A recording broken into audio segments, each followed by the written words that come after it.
김수영 감독님은 한때 산딸기 시리즈 등으로 유명한 우리나라 에로 영화의 대부였다고 합니다. 그러나 예수님을 만나시고 이제는 하늘나라 감독으로 거듭나셔서 오직 영화를 통해서 복음 전하는 일을 사명으로 삼게 되신 그 영화 같은 흥미진진한 인생 스토리를 하나님이 나의 연출자입니다를 통해서 한번 들어보겠습니다.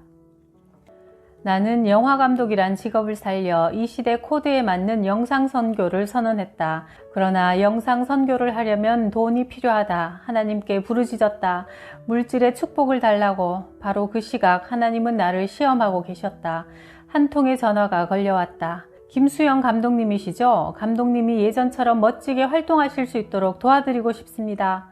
어느 날 큰 기업에서 걸려온 전화는 정말 타이밍이 절묘했다. 자그마치 30억의 투자입니다. 감독님께도 6천만 원이 돌아갈 겁니다. 정말입니까? 굉장한 투자군요. 대체 어떤 영화죠?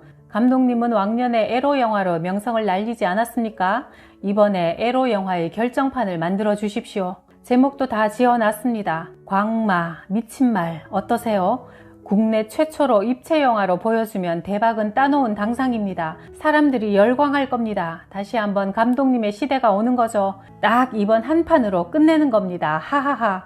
순간 누군가 뒤통수를 내리치기라도 한 듯 나는 잠시 말을 잃었다. 아들아, 내 마지막 부탁이다. 에로 영화는 그만 찍고 하늘나라 감독이 되어다오. 어머니의 유언이 떠올랐다. 저는 이제 그런 영화 안 찍습니다. 아니 감독님, 6천만 원이나 되는 거금을 거절하시겠다는 말입니까? 이 영화로 다시 감독님의 명성을 되찾고 또 감독님이 추구하시는 영상 선교를 편하게 할 수 있을 텐데요.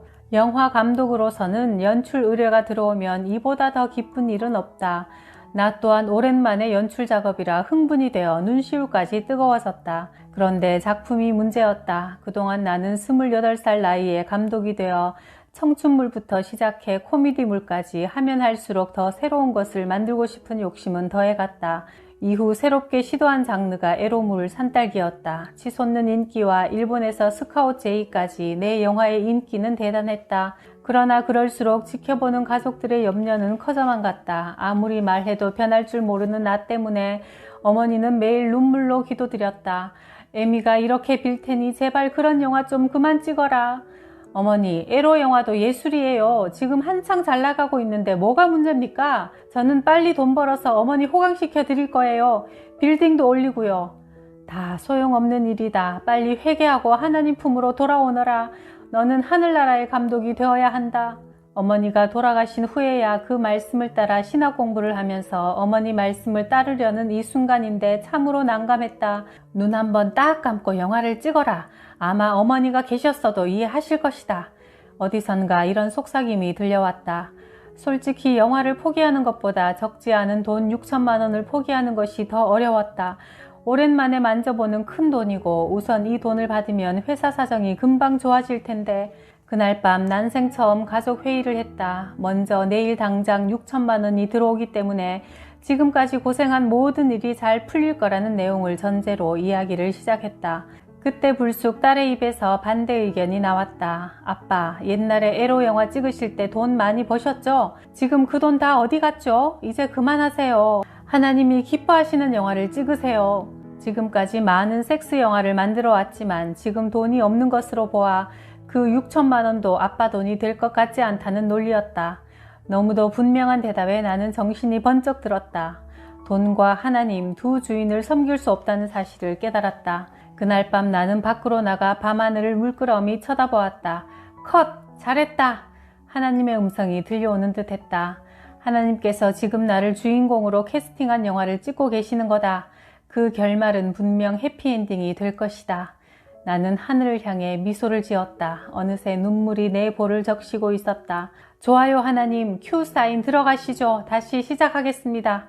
정신을 차리고 그날 밤 눈물로 회개 기도를 했다. 다음 날 부득이한 사정이 생겼다는 핑계를 대고 연출 의뢰를 거절했다. 그들은 너무나 실망하여 지금까지 연락 한번 하지 않고 있다. 우리에게 감당할 수 있는 시험만 허락하시는 주님을 신뢰한다.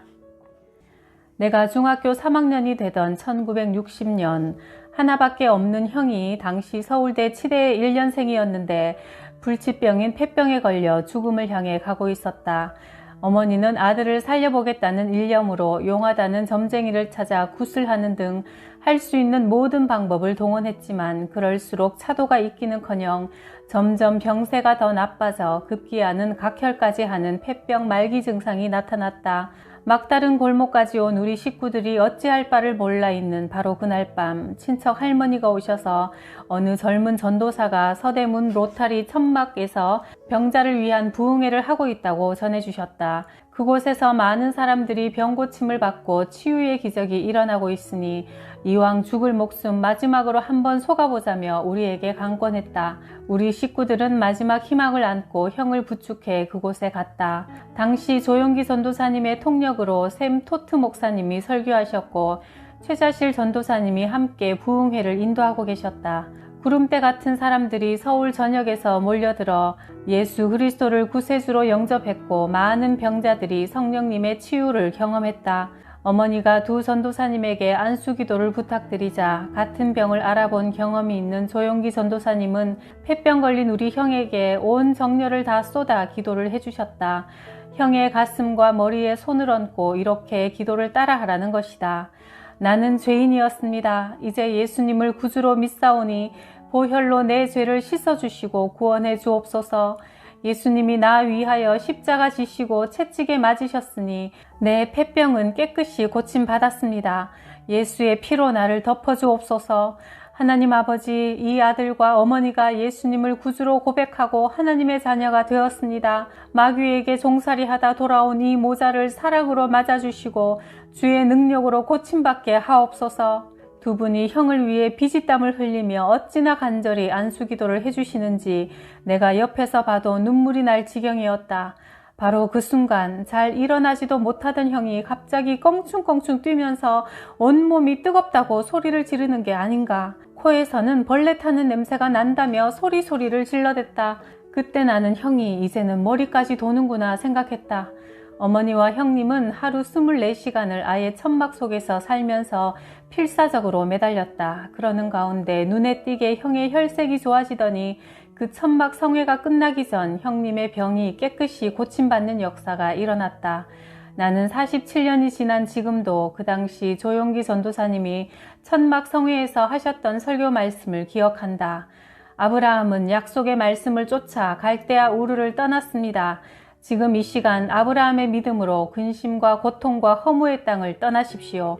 축복의 가나안 땅으로 가십시오. 예수 그리스도의 사랑과 능력을 가지고 보혜사 성령님이 여러분을 돕기 위해 곁에 와 계십니다. 성령님을 환영하고 모셔드리십시오. 여러분은 가난하지 않습니다. 약하지 않습니다. 여러분은 절대 무용한 인간이 아닙니다. 여러분은 하나님께서 그 아들의 피로 값주고 사신 존귀한 존재입니다. 믿음은 바라는 것의 실상이요 보이지 않는 것의 증거입니다. 현재의 가난과 병고의 묶임에서 해방될 것을 예수님의 이름으로 선포하십시오. 조용기 전도사님의 카랑카랑한 음성이 성령님의 불을 앞세우고 천막을 태우며 지나갔다. 그날 이후 우리 가정은 안방에 붙어있던 부처의 부적을 미련 없이 떼어버렸다. 형님이 병고침을 받은 지 6개월이 지난 후 대전 의무대에서 장교 임관 신체검사를 받으러 오라는 연락이 왔다. 온 식구가 걱정이 되어 결과를 기다리고 있는데 엑스레이 결과를 보니 분명 잘려 있어야 할 한쪽 폐가 멀쩡히 회복되어 있다는 게 아닌가. 형님을 치료해 주시던 이상신 박사도 깜짝 놀라 있을 수 없는 일이라며 자기도 그 엄청난 병을 고치신 분을 만나고 싶다면서 우리가 나가는 서대문 순복음교회에 등록했다. 군의관 대위로 임관했던 형은 소령이 되자 치열한 전투가 벌어진 월남에 지원했다.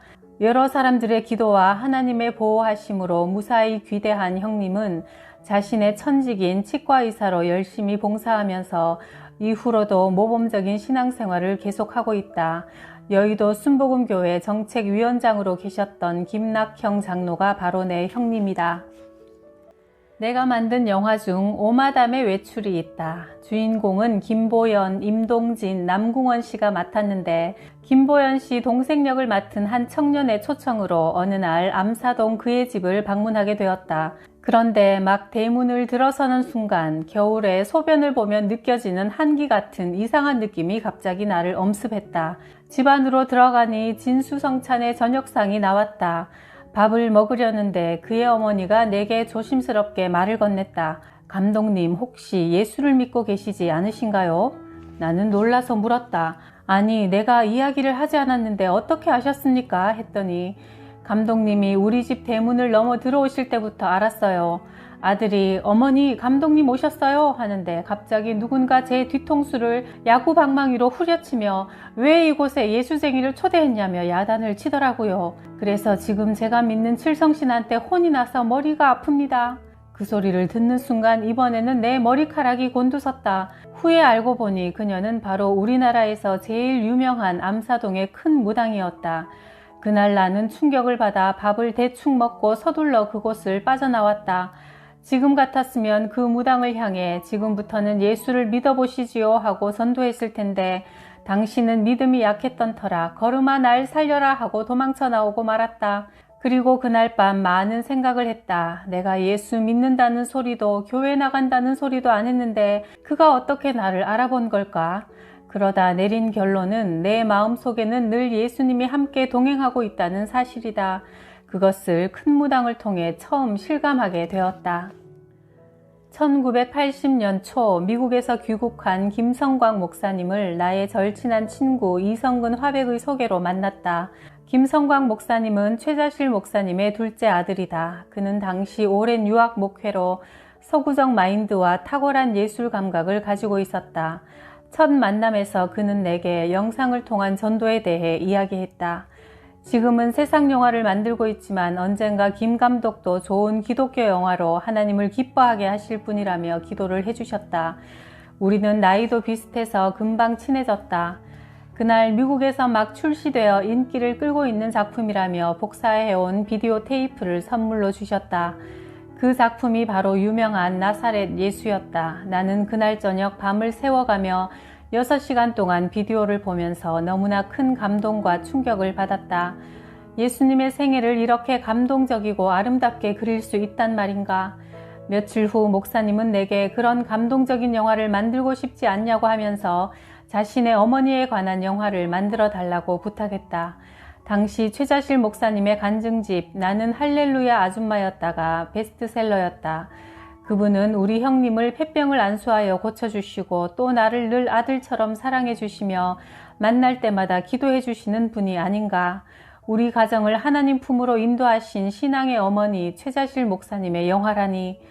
1981년 나는 감사하는 마음으로 할렐루야 아줌마 영화를 연출했다. 너무 기분이 좋아 나는 하나님께 감사 기도를 드렸다. 이전에 곽정환 현 서울극장 대표로부터 의뢰받았던 주기철 목사님의 생애를 담은 영화 저 높은 곳을 향하여의 연출을 검열상 어려움이 있다는 이유로 거절했던 것을 회개하고 정말 열심히 촬영에 임했다. 할렐루야 아줌마는 보통 영화의 2배에 달하는 제작비가 투자되었고 성우 출신인 송도영과 믿음 좋은 신영일 주연으로 상영 시간도 2시간 반이나 되는 대작이었다. 상영 결과는 대만족이었다. 시사회 때 많은 사람들이 울고 은혜 받는 역사가 일어났고 그해 처음 시작된 제1회 기독교 문화대상을 수상하는 영광도 안았다. 그러나 이런 영광 속에서도 사탄의 시험은 계속되었다. 바로 영화 상영 시기에 영화의 모태가 되는 순복음 교회가 이단 시비에 몰렸다. 개봉 첫날 관객 수가 부진한 가운데 2주 만에 간판을 내려야 했다. 간판을 내리는 마지막 날에는 소문만 듣고 미처 영화를 보지 못한 성도들이 달려와 극장 앞이 인산인해가 되었다. 극장 문짝이 떨어져 나가는 난리가 나는 바람에 극장 측 배려로 심야 1회를 더 상영하는 것으로 아쉬운 마음을 달래야 했다. 극장 측은 한 달이 지난 후 2주간의 시간을 보너스로 주었지만 영화란 것이 입소문으로 불이 붙었을 때 흐름을 타야 되는데 맥이 끊기면 다시 불을 붙이기가 힘이 든다. 그러나 한편 예수를 몰랐던 사람들이 이 영화를 보고 교회 나가는 역사가 많이 일어났다. 포항 아카데미 극장의 김원종 사장은 이 영화를 10번 이상 보고 예수를 믿게 되었다면서 지금도 가끔 나를 찾아와 감사를 표현한다. 상영이 끝난 6개월 후 부족했던 사업 자금으로 나는 부도를 맞게 되었다. 부도가 나자 나는 정신적으로 피폐해졌고 이 때문에 다시 세상 영화로 눈을 돌리게 되었다. 1985년경 나는 하나님에게 도전이라도 하듯 섹스 영화의 상징이 된 산딸기를 촬영하기로 마음먹었다. 원래 산딸기는 처음부터 에로 영화가 아니었다. 이효석의 단편 분녀라는 문예소설을 원작으로 한 것이다. 그런데 영화사 사장님들 모두가 내용은 좋은데 제목이 무겁다며 거절을 했다. 당시 영화계는 에로틱한 분위기의 제목이 유행할 때였다. 뻐꾸기도 밤에 우는가, 앵무새 몸으로 울었다 등. 그래서 영화 내용이 토속적인 것을 감안해 제목을 산딸기 알몸으로 읽는다고 정했다고 했더니 제목만 들어도 대박감이라며 바로 계약에 들어갔다. 산딸기 시리즈는 이렇게 하여 이후 에로 영화의 대명사가 되었다. 이 영화의 전국적인 인기로 감독 김수영의 전성기를 맞아 오마담의 외출, 훔친 사과가 맛있다, 화려한 유혹 등 이름만 들어도 요란한 영화를 줄기차게 만들었다. 특히 장미희 주연의 갯마을은 당시 중앙극장에서 20만 명을 동원하는 놀라운 성과를 거두었다. 산딸기는 사실 문예 영화로 기획되었지만 제목 때문에 내겐 평생 에로 영화 전문 감독이란 꼬리표가 붙어 다녔다. 그런 나를 보고 김성광 목사님은 매우 안타까워하셨다. 점점 이렇게 세상으로 빠져들어가던 나는 빨리 부자가 되고 싶었고 빨리 출세하고 싶었다. 탕자가 되어 이왕 엎질러진 물 더 세게 나가자 마음먹고 유명한 배우 나스타샤 킨스키가 주연한 영화 하렘, 홍콩 인기스타 왕조현이 주연한 연애일기, 또 일본 영화사상 최고의 제작비를 들인 대작 구로사와 아키라 감독의 란 등 외화를 수입했다. 그러나 흥행은 내 뜻대로 되는 것이 아니라 하나님이 도와주셔야 된다는 것을 깨닫기까지는 많은 시간이 걸렸다. 1994년 여름 많은 로열티를 지급하고 저스틴 자켓 감독이 만든 아주 재미있는 바람난 계집애들이란 영화를 개봉하게 되었다.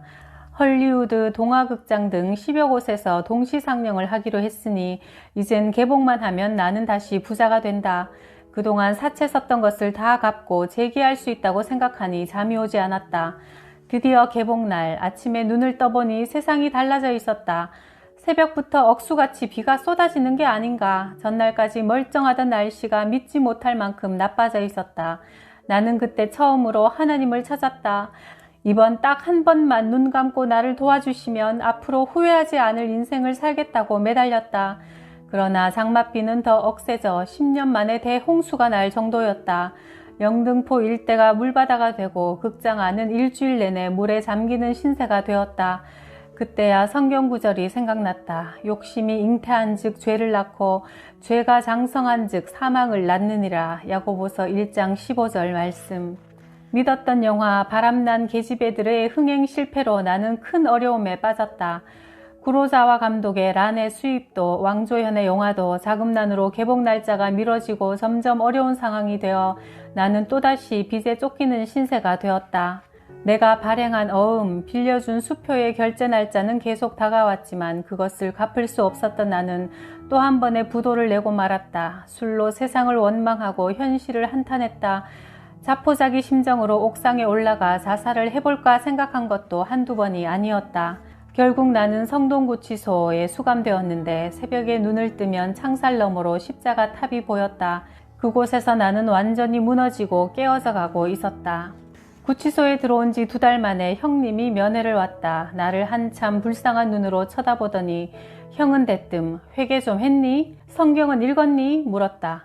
내가 섭섭하고 기가 막혀서 회개는 무슨 회개? 하고 퉁명스럽게 대꾸를 하니 형은 아이고 아직도 정신을 못 차리고 불쌍한 놈 하더니 휙 나가버렸다.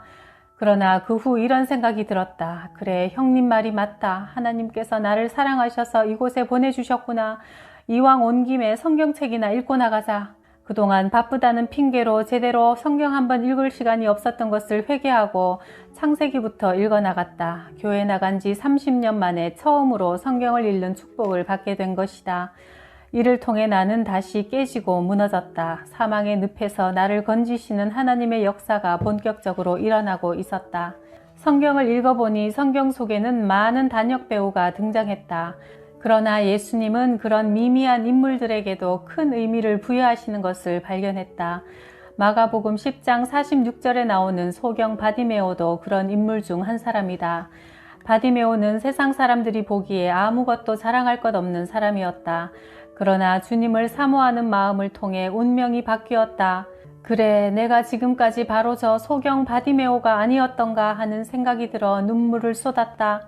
성경 속의 어머니 얼굴도 떠올랐다. 나를 위해 매일 밤 교회에서 철야 기도를 하고 계실 어머니를 생각하니 또 눈물이 솟구쳤다. 구치소 생활 4개월을 끝내고 나는 그리운 어머니의 품으로 돌아왔다. 2003년 대전 교도소에 간증을 하러 갔다. 5명의 사형수와 500명 죄수들은 다들 억지로 물가에 끌려 나온 망아지 같은 표정으로 앉아 있었다. 너희는 떠들어라. 나는 그저 시간만 때우면 된다 하는 그들을 보는 순간 10여 년 전 부도로 4개월 구치소 생활했던 생각이 나서 왈칵 눈물이 쏟아졌다. 내가 울먹이는 소리로 말했다. 나도 여러분과 똑같은 심정입니다. 10년 전에 바로 당신들이 앉아있는 그 자리에 나도 그렇게 있었습니다. 그리고 나는 오늘 여러분과 진실로 만나서 대화하기를 원합니다. 나를 위해 기도해 주시던 어머니가 계셨습니다. 아마 지금도 담장 밖에서 당신네 어머니들도 울고 계실 것입니다. 어머니란 말에 모두 흐느끼면서 내 간증에 귀를 기울이기 시작했다. 간증이 끝난 후 한 사형수가 내 손을 꽉 잡으면서 말했다. 제가 5년 전에만 감독님을 만났으면 이곳에 안 왔을 것입니다. 모두들 새벽이 좋다지만 저는 새벽이 오는 게 무섭습니다. 왜냐하면 언제 사형이 집행될지 모르기 때문에 그저 저녁이 돼야 오늘 하루가 무사히 지나갔구나 하면서 안도의 한숨을 내쉽니다. 지금 내게 소원이 있다면 차라리 몹쓸 병에 걸려 제가 죽을 날을 아는 것입니다. 감독님 정말 고마웠어요. 감독님은 오늘 우리를 위해 진정으로 울어주셨습니다. 저는 감독님 눈에 고인 눈물을 보았습니다. 그건 정말 우리를 위해 울어주시는 따뜻한 눈물이었어요. 감독님 감사합니다. 작년 봄 의정부에 있는 성은교회에서 예배를 인도해 달라는 부탁을 받았다.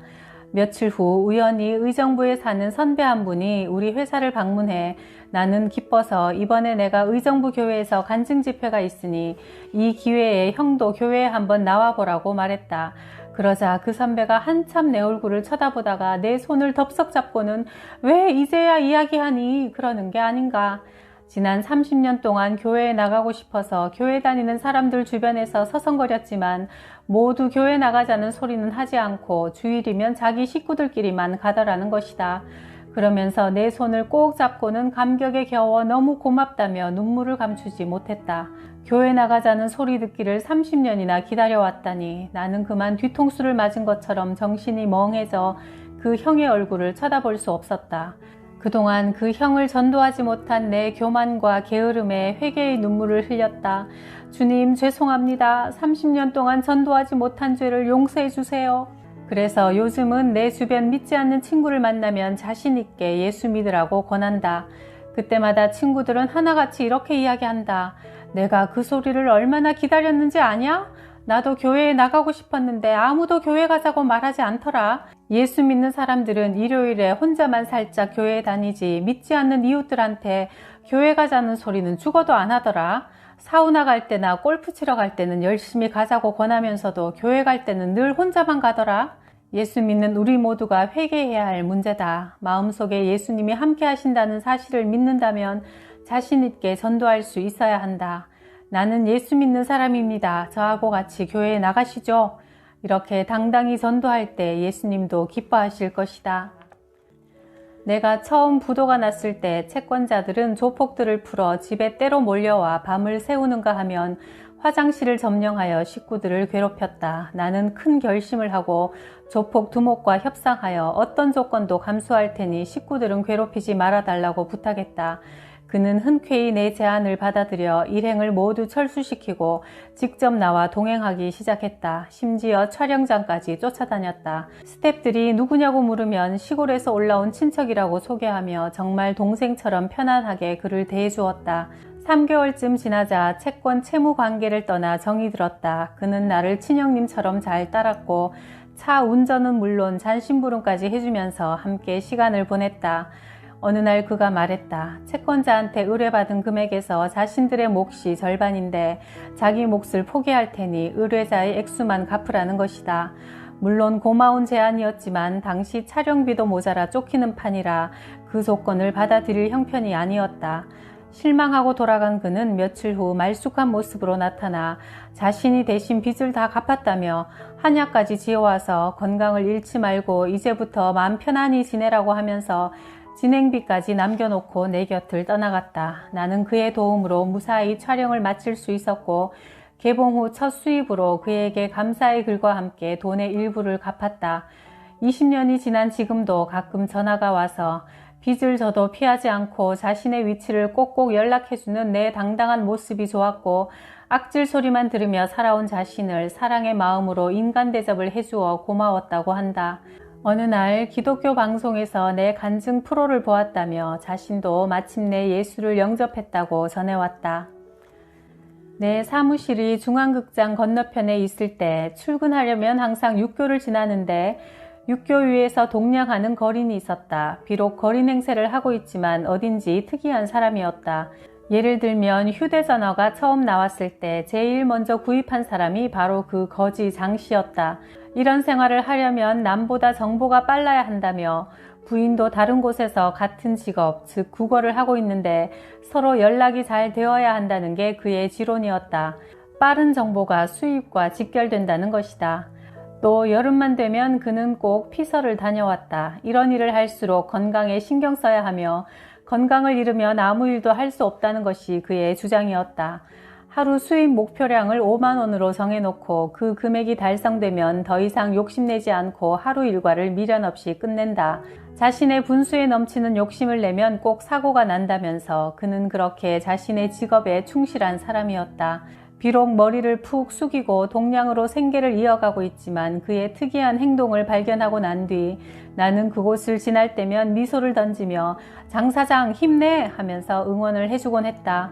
어느 날 말쑥한 신사가 사무실에 찾아와 저녁을 대접하겠다고 하는데 처음에 누군지 알아보지 못했다. 자세히 보니 바로 그 거린 장씨였다. 그의 사연인즉 시골에서 올라와 작은 중소기업을 운영했는데 믿었던 사람들한테 사기를 당하고 나서 이런 신세가 되었단다. 처음엔 목숨을 끊을 생각도 했다가 우는 자식들을 보고 독하게 마음먹고 살기로 했단다. 길거리에 거린이 된 자신을 바라보면서 자포자기의 희망 없는 삶으로 세월을 보내는데 나를 통해 어느 날부터 희망을 발견했다는 것이다. 이 세상에 나를 상대해주는 사람도 다 있구나. 나한테 미소를 던져주는 사람도 있구나. 나는 늦게까지 그의 고생한 이야기를 들으면서 용기 잃지 말라고 위로해 주었다. 그는 시간을 내주어 자신의 이야기를 들어주어서 고맙다며 택시를 잡아주고 내 손에 택시비까지 쥐어주었다. 그는 어둠 속에서 내게 이렇게 말했다. 모두들 나를 거지라며 사람 취급도 해주지 않았는데 오직 감독님만 저를 사장이라고 불러주시고 항상 따뜻한 미소로 대하며 사람 대접을 해주셨습니다. 감사합니다. 최근에 기독교 영화관에서 80년대 내가 만든 영화 할렐루야 아줌마를 상영했다. 하루는 우울증 환자가 이 영화를 보다가 병이 치유되는 역사가 일어났다. 영화 속에서 무성이 엄마가 조용기 목사님의 안수로 병을 고치는 장면을 보다가 자신도 함께 치유받은 것이다. 그날 극장 안에서 기도하고 찬송하는 역사가 일어나면서 그야말로 영상 치유의 효과가 확연히 드러났다. 복음과 문화가 충돌하는 이 시대에 사탄의 문화를 이기고 영상을 통한 치유를 추구하는 것이 하나님께서 내게 주신 비전이다. 영화 흥행의 여부는 어느 감독이 어떤 소재를 다루며 누가 주인공을 맡았느냐에 달려있다. 일찍이 하나님께서도 특별한 사람들을 주인공으로 캐스팅하여 수많은 인생 영화를 계획하시고 연출하셨다. 아브라함을 캐스팅해 믿음의 조상으로 세우시고 노아와 그의 가족을 캐스팅해 구원의 방주를 준비하시고 모세를 캐스팅하여 400년 동안 노예로 살던 이스라엘 백성을 구출하시고 다윗을 캐스팅하여 거인 골리앗을 물리치는 믿음을 보여주시고 구두 수선공 무디를 캐스팅해 영국과 미국의 100만 명이 넘는 사람들에게 복음을 전하게 하시고 손양원 목사님을 캐스팅해 순교를 통해 믿음, 소망, 사랑 그 중에 제일은 사랑이라는 사랑의 원자탄을 터뜨리셨다. 내 인생 연출자 또한 하나님이시다. 직접 내 삶의 감독이 되어주시는 하나님. 그분의 영화에 캐스팅되는 것은 오로지 그분의 뜻에 달려있다. 그러나 한번 캐스팅되었다면 이후의 시나리오에 대해서는 걱정할 필요가 없다. 지금도 하나님은 하늘나라의 확장을 위한 진정한 주인공을 찾고 계신다. 바로 주님을 사모하는 우리가 그 주인공들이다. 하나님이 연출하시는 세상이라는 넓은 무대에서 누구나 하나님께서 맡겨주신 각자의 배역이 있다. 주어진 환경 속에서 내 배역에 충실할 때 하나님도 기뻐하시고 우리는 성공적인 삶을 살 수 있다. 인생 황혼을 바라보면서 이제야 내 입에서 신앙 고백이 나온다. 주님, 이제 제가 죄인인 것과 예수님이 참 인간으로서 제 죄를 위해 죽으셨다는 사실이 믿어집니다. 나도 주님을 위해 사는 것을 삶의 목표로 삼겠습니다. 내 세관도 분명해졌다. 나는 부활이요 생명이니 나를 믿는 자는 죽어도 살겠고, 요한복음 11장 25절에 예수님 말씀이 믿어진다. 죽음이 두렵지 않고 늙어가는 것이 두렵지 않게 되었다. 영화 감독으로서 또 선교사로서 어떻게 복음을 전해야 할까 진지하게 고민한다. 우리에게 끝없이 다가오는 문제가 있지만 하나님이 엔딩을 외치시는 순간까지 우리는 최선을 다해 연기해야 한다. 하나님은 우리를 위해 시나리오를 쓰셨고 그분의 이름을 영화롭게 할 수 있는 배역을 우리 각 사람에게 주셨다. 하나님은 우리가 감당할 수 있는 배역을 주셨고 우리의 삶을 지금도 연출하고 계신다. 오늘도 나는 한 손에 성경을 들고 또 한 손에는 필름을 들고 나를 필요로 하는 현장으로 달려가고 있다. 하나님이 감독하시는 내 인생 영화는 내가 감독의 뜻에 따라 내 배역에 충실할 때 해피엔딩일 것이므로